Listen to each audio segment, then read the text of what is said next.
Tonight's DJNTV show is sponsored by the following: DJ Event Planner, Electro Voice, Max Photo Booth and DJ Booth Design, DJ Trivia and DJ Bingo, ProX Direct, NLFX Professional, Promo Only, Odyssey Cases, Perfect Portals, JMOZ Lighting, and Instant DJ Requests,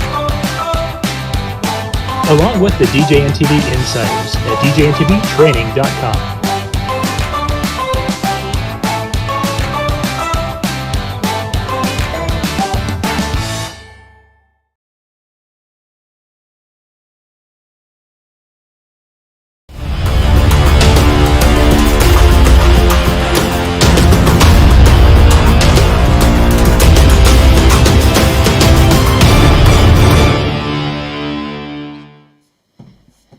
Good evening, everybody, and welcome. Welcome. Thank you very much for taking time out of your night to come and join us.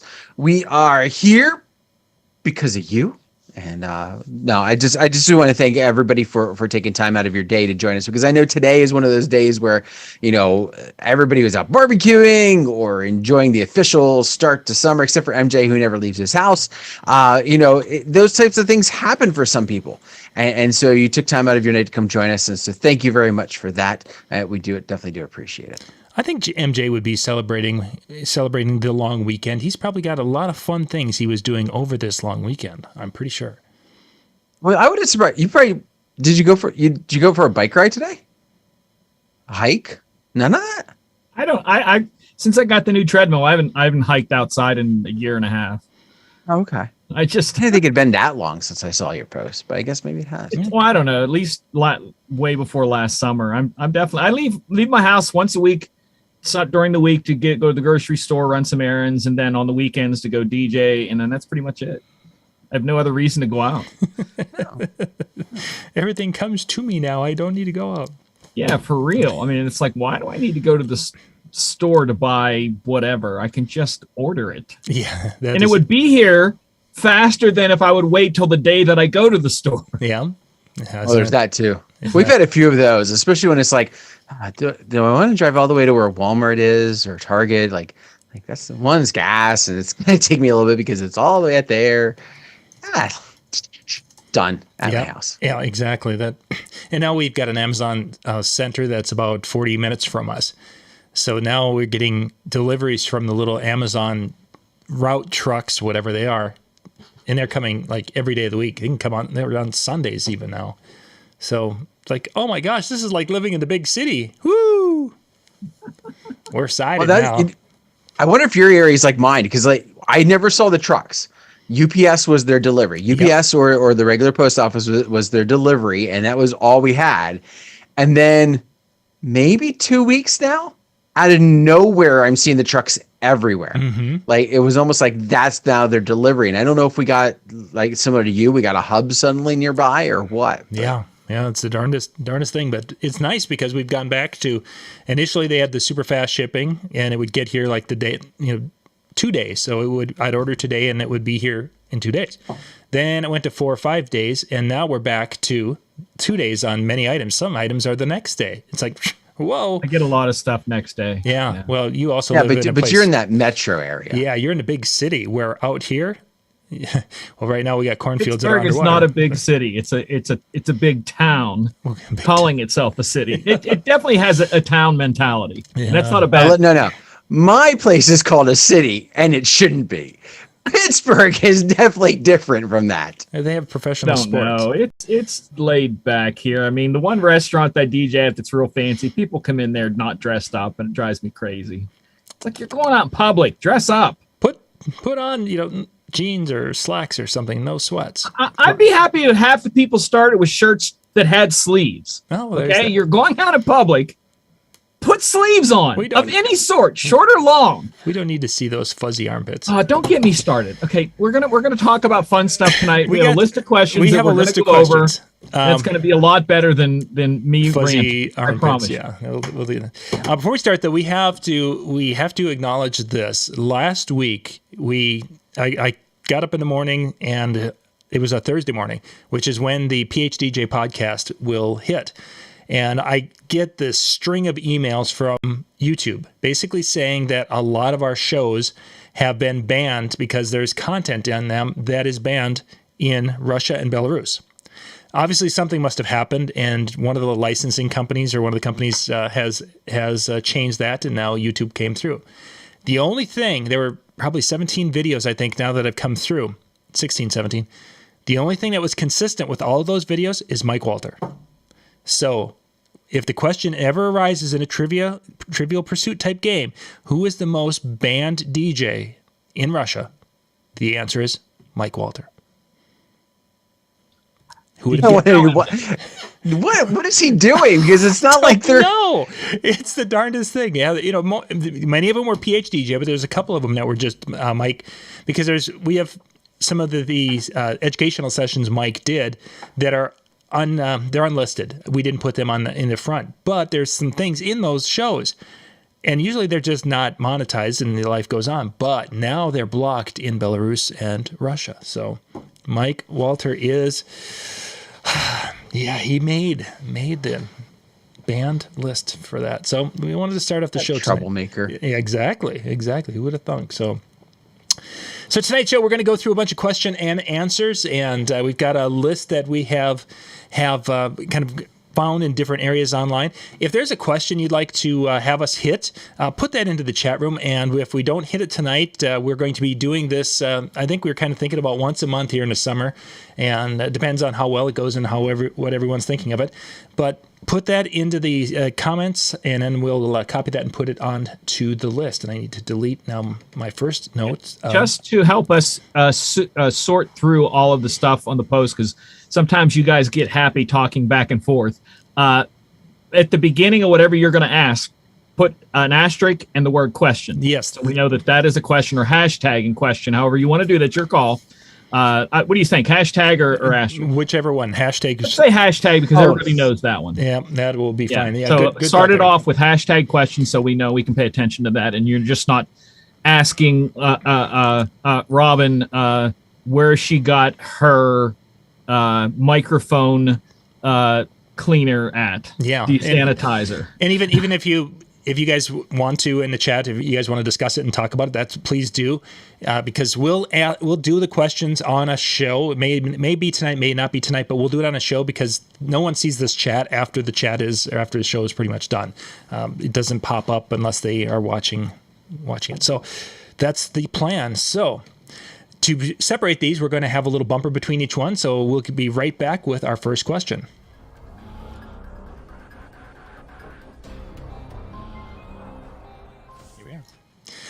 Okay, so question number one, guys, was about wireless headphones. Somebody was asking basically if there's a wireless headphone that we have seen or heard that is latency free or so low latency that a person could actually use it for DJing. And MJ, I was wondering if this is something that you've kind of dug into. I know there's a big question on that, because when you say low latency, I mean, I have Bluetooth earbuds here that are considered low late. You put them in low latency mode. Mm-hmm. That is still not perfect for some mixed DJs. So for some people, it's going to be fine. But for a mixed DJ who looks at his BPM 2 places to the right of the decimal, it's not that perfect. But there are add-on units that let you add on to the headphone and into the mixer, so that those become the thing, so you can put them on whatever headphones you already own. There are ones out there that you can use the headphones and then the adapter, become the headphones have their own receiver in them, and you just add the sending device in their transmitter. Again, in my opinion, from what I've felt and used them, they're really close. Most people would not know the difference, but they're too far for me. And that was kind of my thoughts. Is I've obviously get these things sent out a lot, and 2/3 you guys don't even see on video because there's issues with them, even though they say that they're super fast, latency free, whatever. For just going and finding and listening and saying, oh, look, there's vocals at the beginning of this song, like I might do for a wedding. Yeah, they could function for that. My problem is that there's so much interference sometimes with Bluetooth stuff that I'm not a big fan of that. Even my little Apple AirPod Pros. Lori came over next to me. We were sitting there, and somehow we interfered with each other, and the things we were kind of making some weird things going on. So I don't know. I don't have the faith to say yes, that's a good idea. Well, I think, and one of the things to keep in mind, though, if you wanted to try something like this, for a lot of us, it's I think we've turned into more visual mixers than we are maybe auditory, and it's some people. MJ's kind of glaring at me already, I can tell. But I know there are some who are fantastic at completely doing everything auditory. They know their music, they know their cue points and everything else, so they never actually have to put the buds in or headphones in, and they're able to do it. So if you're looking for something where exactly like John was saying, you could cue things up, and then from there you're doing everything visual, then you don't really have to worry about it too much. But yeah, I just don't think you're going to have that progress with the less, or with not needing the cord. I still think we're probably a good year or two away before that gets to the point that you could be comfortable with it. It keeps getting better, but I just don't think it's there yet. There's also, keep in mind, there's a big jump in battery use when you go to the low latency settings on them. Interesting. That'll cut back on that too, because the way it's sending the signal is different too. So that would be a big thing for a lot of people. If they died 2.5 hours into your show, that could be bad, especially when that's when you need them the most, is at the mixing part of the night. So excellent. All right, let's bounce back here with our second question of the night.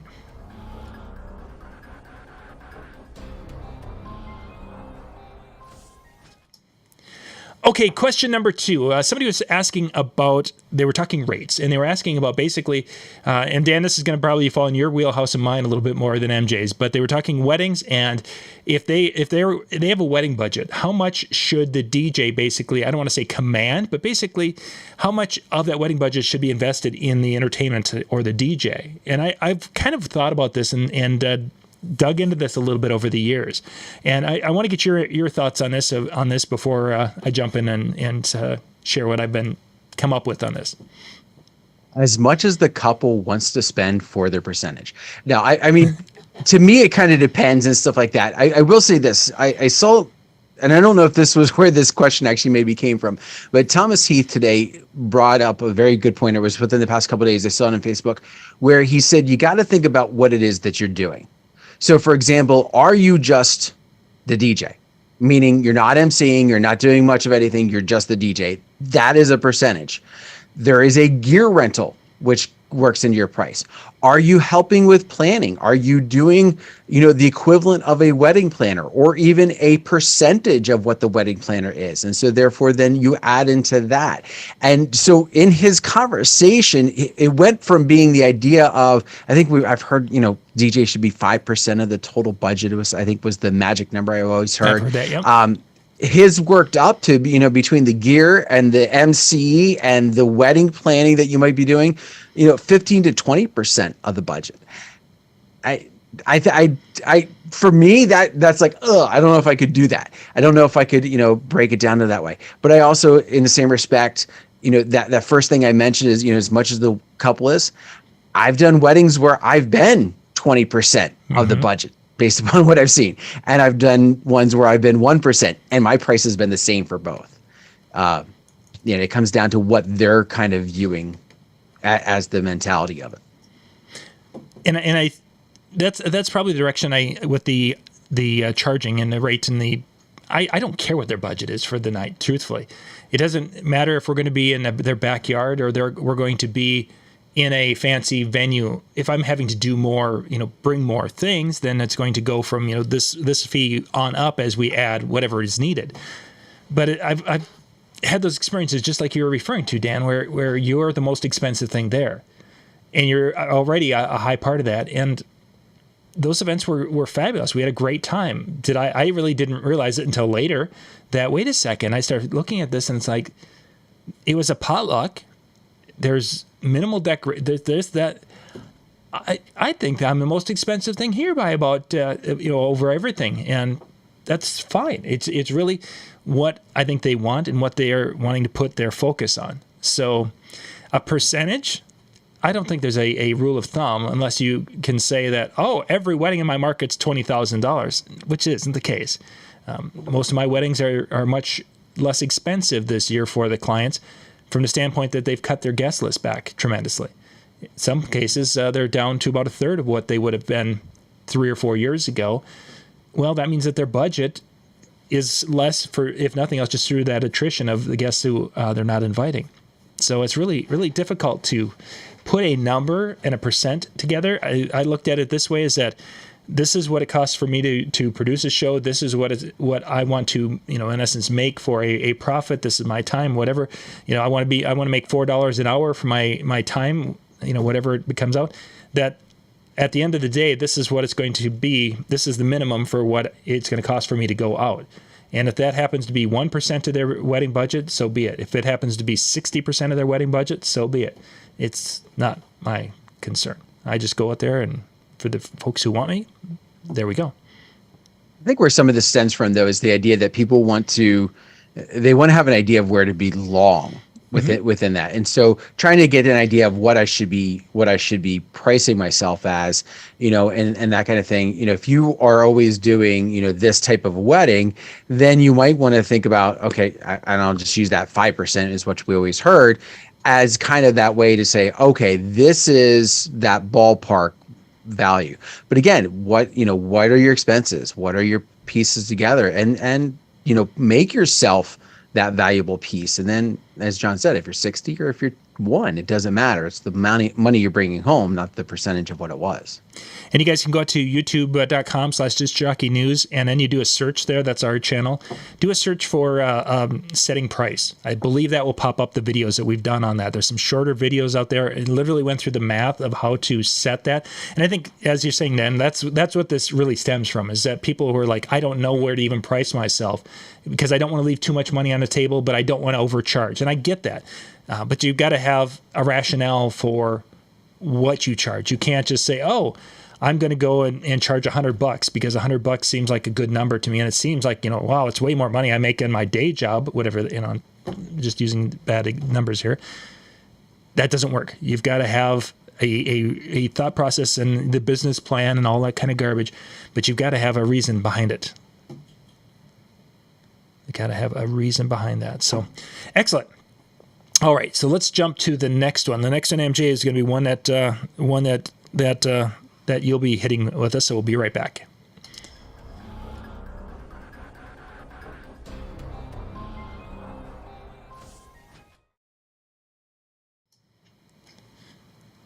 Okay, so MJ, this one is going to fall into your wheelhouse more, and this is actually something that happened to me at a show. Is I had all set up and such, and I was doing cocktail music, and a kid came up and grabbed my external hard drive and lifted, oh, what's this? And then it unplugged.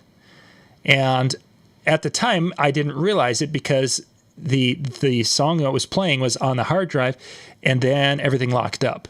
And the kid had said I was actually over putting some lights up, and then everything locked up, and I had to do a hard restart and everything like that.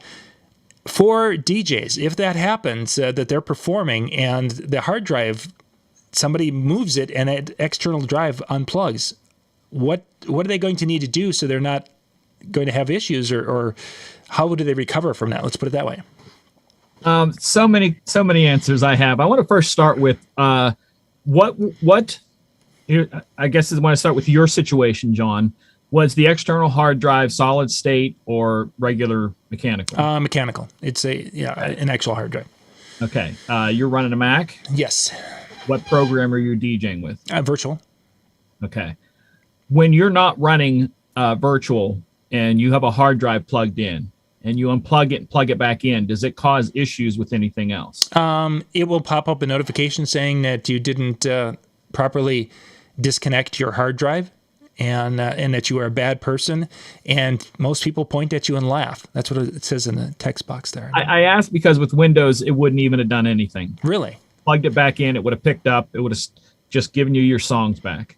But to simplify that, to make it even more simple, I've never owned a DJ computer that doesn't have dual internal drives, because I never want to have to deal with that ever. And I know people go, well, I want to plug into multiple computers. That's fine. Do what you want to do. But we're solving this problem right now of somebody picking up your hard drive and it disconnecting. Number one, never, ever use an external hard drive. Use internal. I don't even care if you have to split, because my backup computer has a solid state M.2 that I split into 2 drives. So I have all my programs on one, music on the second section of the main drive. So it's split as 2 internally. And then your multiple cores and multiple strings will handle each side. You can dedicate strings and chords to chords to each side. Second, use solid state drives, because they'll pop back together a lot faster than mechanical ones, spinning up, spinning down, all that kind of stuff. It will almost not even skip a beat. Like literally, you can plug it right back in, it'll pick right back up. So those would be my 2 quickest things there. Always have good chords. Keep them out of reach. Where was your setting at that someone was able to grab it, John? Literally, it was on my. I have a little 12-inch cable that goes from the computer, the laptop, and I set it right next to the laptop, because generally no one is messing around or up there. But you know how kids can be, and they can get. Was it on a stand or a slide top case? Slide top case on my Pro X. So you let another human being. That would be my number one thing. You let a human being get that close to your equipment. Well, I get an assistant. I didn't have the barbed wire up yet. That was coming. And by the way, for those of you who don't know what I'm referring to, this is the Michael Joseph barbed wire, keeping the guests away from your and you can find that on Amazon by friend searching. Pete and I are working on an upgrade version, and we're just calling it the a salad bar sneeze shield cover. 4D. It's a little more friendly, but just as hands off. Those would be the simple things. Like, again, don't let people near you. Make sure they can't touch anything. Hide it if you have to. Run the cord underneath so it's not there for them to grab, because it's just like a car.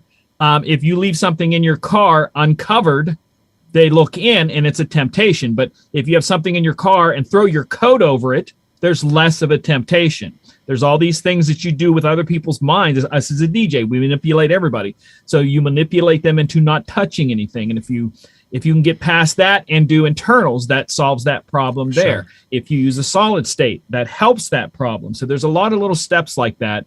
Your backup plugged in. What's that, Dan? That would be my other thing, is have your backup player, whatever it's going to be, plugged in, software loaded, ready to go, so that if let's assume for a second that it was, that kid touched it just enough that it made a loose connection to where it was kind of touching. And then you start having things go and the bass starts going and just gives yourself that connection that he loosened just enough to kind of come out, and you're still trying to figure out what's going on, playing catch up. If you at least have that software ready to go on your backup, whatever it is that you're using, that secondary backup from the computer, then you can search for that issue. Sure. Yeah, my question is, I don't understand why it made it lock up by just unplugging it. And I don't know why I wasn't right there, because it was again, I was putting some lights up and I looked over, and the child was looking at the hard drive. What's this thing for? And there was the cable. And by the time I came around, it just there was the blue spinning wheel, which Mac gives you, and it got to the end of the song and that was it. It just was dead. Could be a Mac, because Windows now, with Windows 10 and 11, you don't even have to eject a hard drive. You don't have to hit that and eject. Just pull it out. It doesn't matter. Yeah, and that has been a thing that Mac had to. You're supposed to put it in the trash or click eject on that so it can spin it down properly, whatever. So you just pop it out, pop it back in, whatever you want to do. I still get notifications when I disconnect before it's on 10. Now I have it not on 11, but I have it on 10. Whereas if I accidentally, I'll get that notification. Okay, so number one thing to help this out, don't buy whatever computer Dan's using. I'm kidding, Dan, because he's using the same computer I am. So, yeah. So no, there's a lot of little steps with that, but trust me, you are not the only person that's ever happened to. There's probably boatloads of people in the chat and listening to this on demand that has happened to. There's just ways to guard it, and that's all you can kind of do is just do your absolute best. Excellent. Let's go to our next question.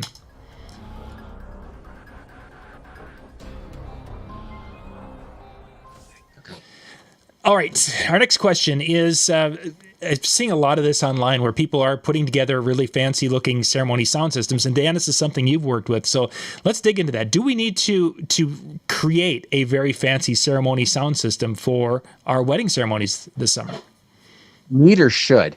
I think that's the big question. So when you say need, no, and because I think there's 1,000 DJs out there who basically have a speaker, have a laptop connected, and they have their wireless receiver plugged in, and they make it work, and there's never been an issue.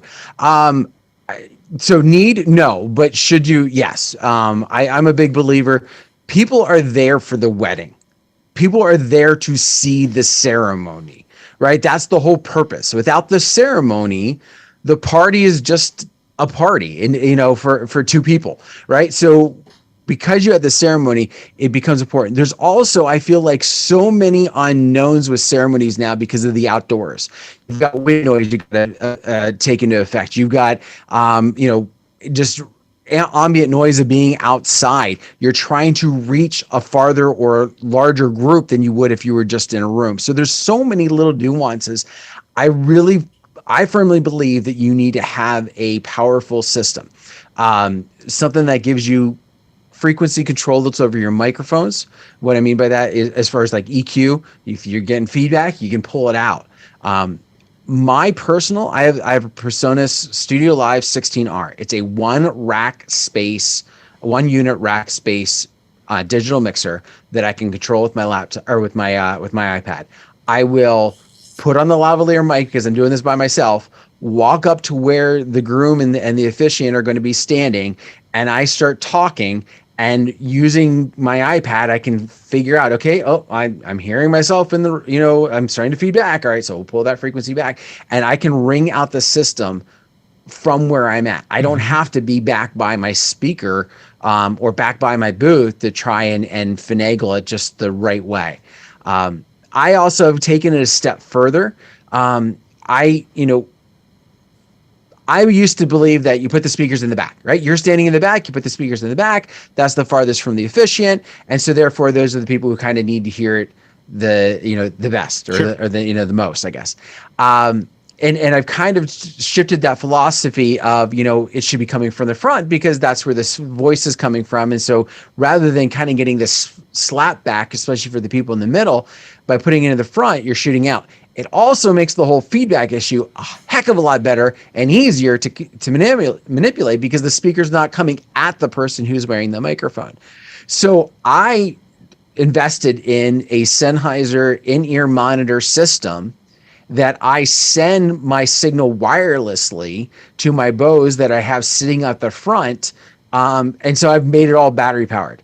They're battery powered speakers, battery powered send, the whole 9 yards. And so as a result, it gives me a lot more control. It gives me a lot more placement of where, in my viewpoint, the sound should come from. Yes, it was very expensive for something that lasts half an hour. It's not what we're really known for, right? We're known for rocking the party. But I will tell you, I've gotten more compliments from guests and officiants, as well as couples and their families, over what they heard at a ceremony than I have over cocktail music or dinner music or these other things that sometimes we tend to focus on needing to improve as the DJ. Mm-hmm. I want to throw a statistic in there that I heard today, and it's so funny that you started your thing off, Dan, with need or want. And I think that's an important thing to look at, with the past couple of years that we've had. You have to evaluate, is this something I really want?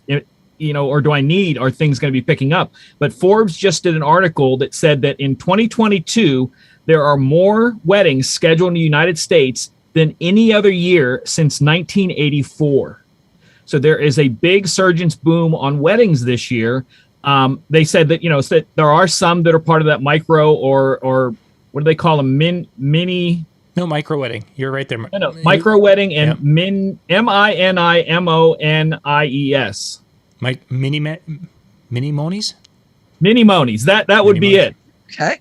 Yeah, they're labeling that, but that's a good thing that Dan's talking about two different size systems that that one that you may use for just the ceremony that can be used for one of those mini monies in the future. But it is back, so that is something to think about. Need or want, you might be getting back to the need as opposed to the just want.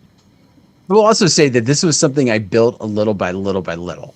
Right. I didn't jump right into saying, okay, I'm going to have all this stuff and I'm going to do all these pieces.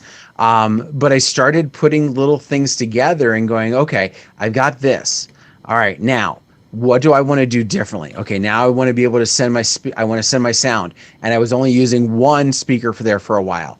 And then it was like, okay, now I want to do two. And now that I'm doing two, I need a different type of audio send to make it be able to go evenly to both sides, right? I can't just patch it together with, a Sennheiser stick and a belt pack. Like I needed to be able to make it consistent. And so it took some time. It took some, I had some things built into my main rig that I said, you know what, if I don't use this all the time, so I can take this, put it in its own box, put it in its own case, and put it with my ceremony. And then if I need to take it over for my reception, I can. My reception can still run, but I can add this into it while the other thing is running. And so that's one of the other things that I've kind of worked with to make it, to kind of take that to that next step, that next level.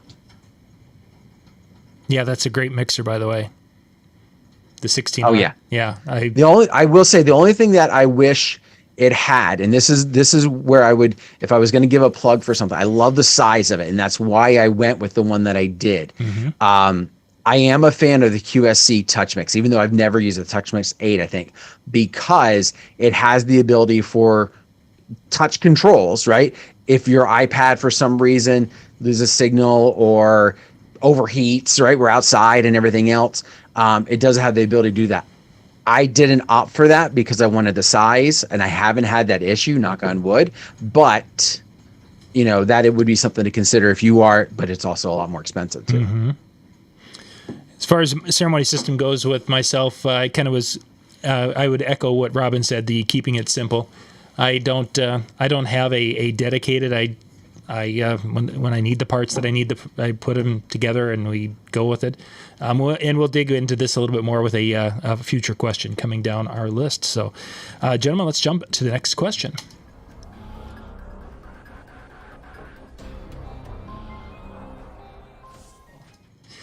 All right, our next question tonight is, and this has been, I thought I saw it only in one person asking about this, but then I found like 4 different people as I went deeper in the last month and a half.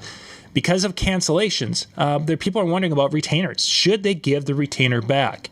And this if the dentist wants it back, then you should give the retainer back to the dentist. That's true. That's true. I just figure you leave it on your lunchroom, the tray in the lunchroom, and it gets thrown away like every other, 6th grader who's let the dog eat it. Yeah, or there is that. The biggest input I have to this. So go ahead. So Dan, refunding a retainer. Is there a time in which you would do that? Let's just start there. Yeah, there is, and I've done it a couple different times. Let's take COVID out of the situation because that can get into the legal argument, and I think let's look at the one that's objectionable. Most common now, hopefully. Exactly. So there's been a situation where I had a father of the bride passed away, and we're talking it was probably 6 months before the wedding, and it was one of those things that she was so distraught that she was like, listen, we're going to push it back, but I don't know when we're pushing it back. And I was like, well, we can, and you could just tell she was just really stressed and everything else. And I said, you know what? I said, this is fine. I said, let's make this as stress-free as possible. And I gave the retainer back and I walked away and things were fine. And later on they came back to me, but it was one of those things, in the moment you could tell it was just she was so kind of distraught about this because now dad, who was coming along and helping take care of the finances and stuff, is not there. So part of, I think, what led to them even asking for it back was they didn't know how they were going to pay for this. This was, it was a very unexpected thing of dad passing. So that was one. And I had another one where the couple, something just weird, it was just a weird vibe that I got in the way that they kind of went apart. And it was just one of those things. And I was just like, you know what? I'm almost glad just to be done with this. Sure. And just, and return it from that standpoint. I think, Dan, the very first example you gave is the way I plan to, after COVID, is to handle rebookings. Is that I did this with a wedding from a couple of years ago. This was pre-COVID, actually. That they're like, okay, we're going to postpone, but we're going to still do it, but we're going to do it down the road. And it's like, I don't want this hanging over my head. I don't want this on my books that I have to deal with it. And truthfully, I don't want to be locked into my 2018 contract when it could be 2022 or 2023 and not knowing where I'm going to be at and such. So in that case, I did the same thing as a retainer back, and it was 5-6 months ahead. So it was not a big deal as far as if I wanted to rebook it, the opportunity, the time was there. Prior to that, the only other times I would give a retainer back is a death. Obviously if one of the two died, or something to that effect would obviously be a big thing.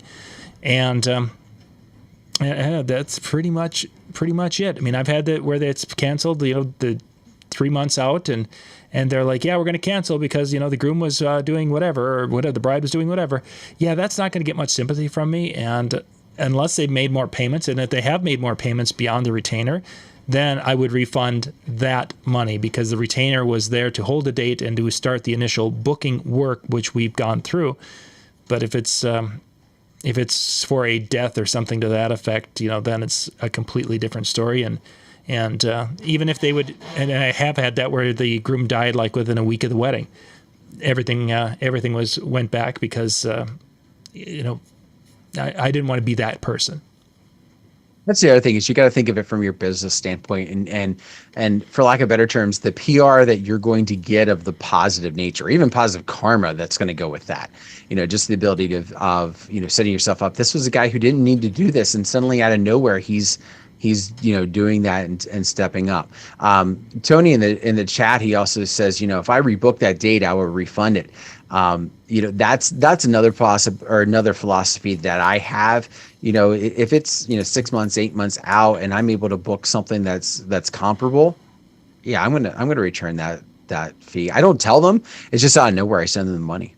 And that actually is because if you take a retainer and if they find out that you rebooked their date and kept the retainer, and they take you to small claims court, you will lose. Because that is one of the things that the judge will say, well, the retainer was basically to make sure you had work for the day, and you had work for the day. So if you think you can double dip at the expense of these poor people, you're going to lose. So, yeah, I would handle it like the way Dan does, basically that it becomes a hidden return for them or whatever. But I definitely wouldn't talk about that because then you could get into the ugliness where they're like, oh, you didn't work very hard to book that. And we know that 3 people called you on that day to book you and you said no because you were already booked. Well, then what's up with that? And ugliness could pursue. Sticking with it's a non-refundable retainer is great, and that will get you out most of the time, pretty much scot-free, even if they take you to court. But if you do rebook the date, you're best to just cut them that retainer back. Even if you would do a handling fee or a wedding, a small, keeping a small part of it as a labor fee for putting things together, that would be acceptable because the judge is going to look at that and say, yeah, you did have 3 hours of time and effort put into their wedding, so you should get some compensation for your time. But you've rebooked the date, so you should refund the bulk of the money. So, all right, let's go to our next question here, guys.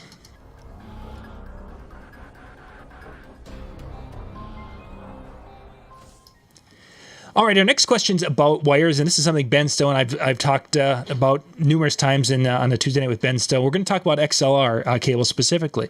And somebody was wondering if there was a difference in XLR wires as they went longer and they were extending and moving speakers beyond their normal 10 feet from their DJ system, if they're moving them 30 feet, 50 feet, whatever, and such.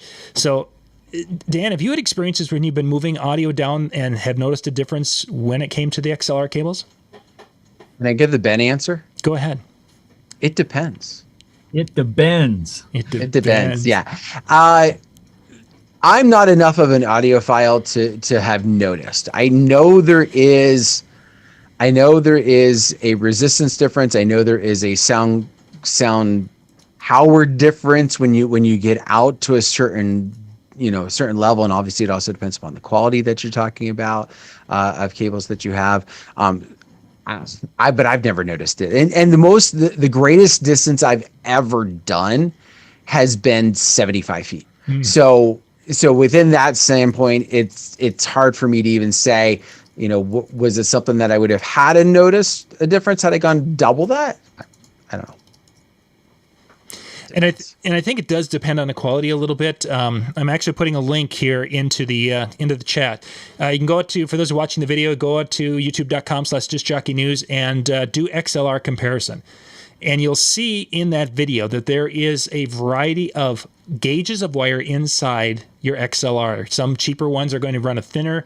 The more quality ones are going to have a little bit thicker wire inside. Some are using a for lack of a better, a foil wrap on those. Some will use a mesh wrap around the outside to help block interference. Those factors are going to be big when it comes to how long you can run a signal without losing a lot of that signal, and also protecting it from fluorescent lights and different interferences. So quality cables, you can run a couple hundred feet without any problems. Crappy cables, 20 feet may be too far.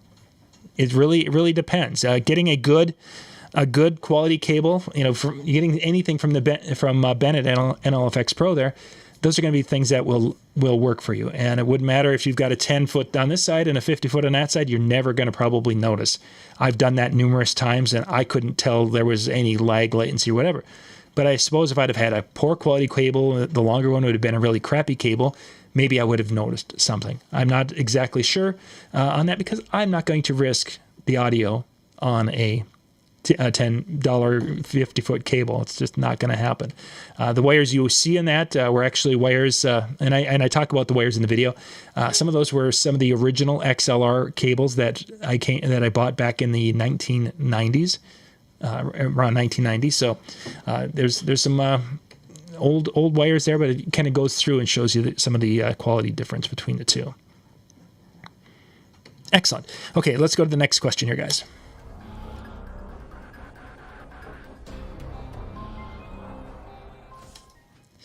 The next question is something that I've seen asked a couple of times: slow songs, and even I get this from my son when he's going out and doing it.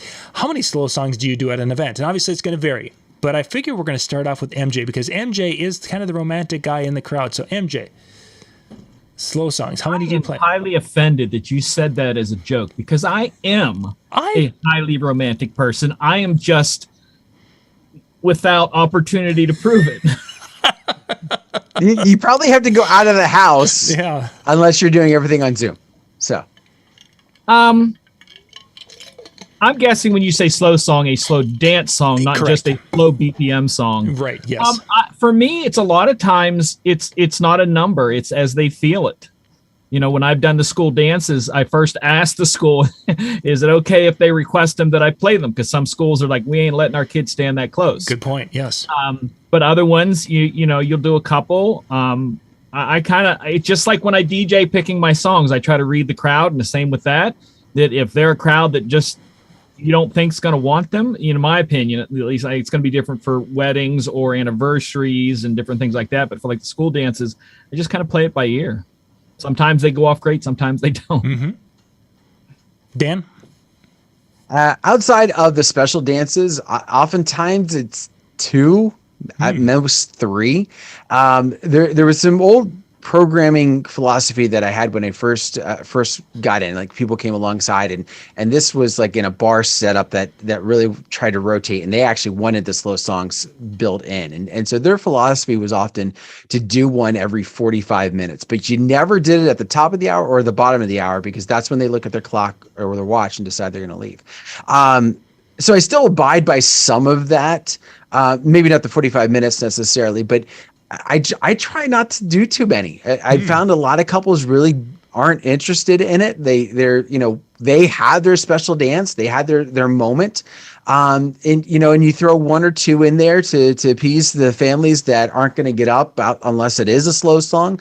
So you do a couple of those, but it's not that old tried and true where you used to do like every time you play it, you would do two, and you do it every 40 minutes, because then you're going to do about 6 of them in a wedding.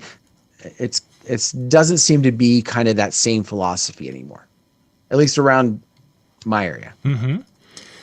So now this is an interesting question, because last weekend with Brandon's wedding, I think Jeremy played 3 slow songs throughout, and it wasn't a very long reception, mind you, but there were 3 slow songs, and it was one of those things that before the wedding, I was kind of looking forward to, dancing with Lori a couple of times, and I was thinking, well, I've got, Alyssa's there, and it's like, this could be an opportunity for me to dance with my daughter at the wedding, and such. There were 3 slow songs that were played, and I danced with, and then that was pretty much it. And then it's like, it worked for Brandon's room and such. I was disappointed, but that was on me more than I could have taken the opportunity with one of those songs. But my way of doing it is I'm closer to that 45-minute thing that you were talking about, and there's seldom that I'm playing just a single unless the slow song just doesn't go over. If I've got a crowd, a more mature crowd is what I'm going to call it, not a 65, 70-year-old crowd. But if I have a crowd that has a lot of people between 30 and 60, let's call it that, I'll be using that slow song as a reset. And it may be that I'm doing these things every 30 to 35 minutes. And depending upon what slow song I use, I might be doing 2, or I might be doing 1 and then coming in with a moderate tempo sing-along coming out of it to bridge back into the dance thing. But there's some weddings I will, after the spotlight dances, I'll do a crowd, get the crowd out and do something with a slow song with them. And then it might be that, every 45 minutes, there'll be a 2 of them. I might get 8 slow songs at some weddings. Granted, that's talking a 4-hour dance without a dollar dance. If there's a dollar dance that basically kills an hour block, if not more, because you're not going to lead into that with a slow song, and you're not going to come out of it with a slow song for a while if you're doing a dollar dance. So, yeah, it's just an interesting thing how those vary. And I didn't. One of the things go ahead. I was going to say, one of the things that I also kind of gauge it off of is when I'm looking at my groups, when I'm looking at the people that are dancing. If I see a lot of groups that are dancing, and this is one of the things I've kind of noticed a little bit more frequently, is that I don't want to say that there's not couples that are there, but the ones that are on the floor tend to be like one partner of the couple, and they're in a group with all of their friends. And so there doesn't seem to be kind of the same, where it's like, okay, the couples are out there dancing, and they're just, they're dancing to the fast stuff. And so you do a slow song, and you just bring more on. It's like, it splits. And a lot of times what I find happens a lot when I'm doing those slow songs is half of my groups just pull off, because that group that they were dancing with, well, that person's got someone and that person's got someone, but the other 5 people that were in the group don't. So they're going to go over here and just kind of hang out. And at a wedding, I don't really care about rotating the floor for the bar. Yeah. As I would if I was doing, a bar type of place. Excellent. We're going to try to get one more question in here quick, guys, and then we're going to wrap, because I just put in the chat section down below the next show coming up with Howie here in just a few minutes, and they're talking about what do only DJs care about. Yeah, that's a great thing, because there's a lot of things I think we care about way more than our clients. But we'll be right back with our last question.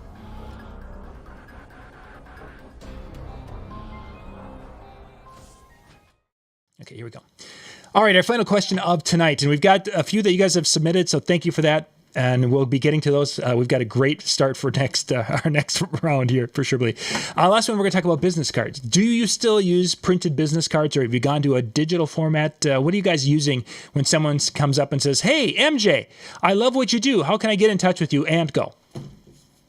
Yeah, they love what I do. I would ask, how drunk are you? And then base your answer on what they say from that. Well, I always have stickers, and that I do stuff different. So I have a set of business cards, I have stickers on one side, business card on the other. So I make sure that they know that, so that it becomes a more than that. But right now, the trend in my world is link trees, and I've recently changed my web page. So when you go to my website, it becomes a link. It's now a link tree, but you can go in and find out more information. For those of you who don't know what a link tree is, there are different things out there, including Linktree, the website, where you're basically creating an online page where they go there. It's a picture of you, all your social. All they have to do is click on your social medias and maybe one other link or something like an email, and that's all there is. So it's kind of creating not a YouTube page, but an online web page with just your name and links to your social media. So in my world, social media means more than websites, means more than business cards, means more than anything. So if you're doing good and someone goes, hey, I spend a lot of time on Twitter, you can send them there. They can find the Twitter. Someone else might go, I'm a big Instagram person. I don't spend any time on Twitter. You have your Instagram there. So it gets each person in the field that they like to go to, the social media site that they like to use. It becomes that. So that in my world is kind of bigger than cards. But again, why I choose that is that it has my website's answer on it. So they go to my website and that first thing they have are all my social media links right up front. No other information. It's right up the front. So that's kind of what we're doing now. Mm-hmm. Dan, what are you doing? I still have business cards. Occasionally I get asked for them, but a lot of times it's by venues. A lot of times it's by photographers, things like that are wanting them to hand out, which is completely awesome. But I'm with MJ.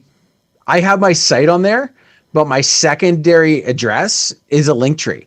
And that link tree is, I think it's a great opportunity. As he was saying, I think I stand a bit more from the mobile, right? Like they want to find a couple things and it gives them a very condensed, it's going to fit on a single screen, maybe a tiny little bit of scroll depending on how many places you put it.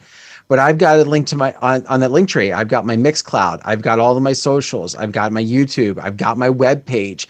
I've got an email. So it's all in one spot and it's right there on the site as an easy way for them to find. And it's a free thing to set up. There is a pro version, but if you're not using this, I would take advantage of it because as MJ said, regardless of what medium they decide to use, regardless of what is their favorite, if you've got them all, you don't have to go, oh, here's my Snapchat, here's my Instagram, that's what that is. You give them one place to go and it takes it from there. And there's like a QR code version that you can also have them scan. At a wedding show, that's what I had on the paper that I handed out. Nice. I actually had that spot, so they were scanning that, and it was so much easier. So much easier with it. So I still have the business card. That's pretty much what I'd use. I've started to work on the Linktree a little bit. Looking at what Michael has, when he's had people inquiring and asking him, they trade snaps. And I think I'm saying that properly, and I don't want to sound like the old guy, but he's using Snapchat to communicate and to connect with people, and they come up and ask him for his Snapchat. And granted, this is a younger crowd, that he is younger and they are younger, but that's how they're connecting, which is kind of interesting because that doesn't include the Linktree or any of the other things. It's just basically going to that specific method of communication. I have had people ask about WhatsApp as far as, hey, what's your WhatsApp so I can connect with you there? Again, not asking for other things. 2 years ago, I think when we had this, it was 2 or 3 years ago, I did the Facebook Messenger video where it was the m.me/your username, and that would go directly to Messenger. That was really popular for a period of time up until about COVID hit. After that, it fell away, and I have not had the contact through Messenger like we have had in the past. But then again, younger people moving away from Facebook, and then Facebook and Messenger, and then Meta, and people don't like it, and so that time has probably run its course. As I've always, just to drop this in here, I know we're almost done, but I've always looked at all the different social medias as billboards. So you might not live in this part of town where it's called Facebook.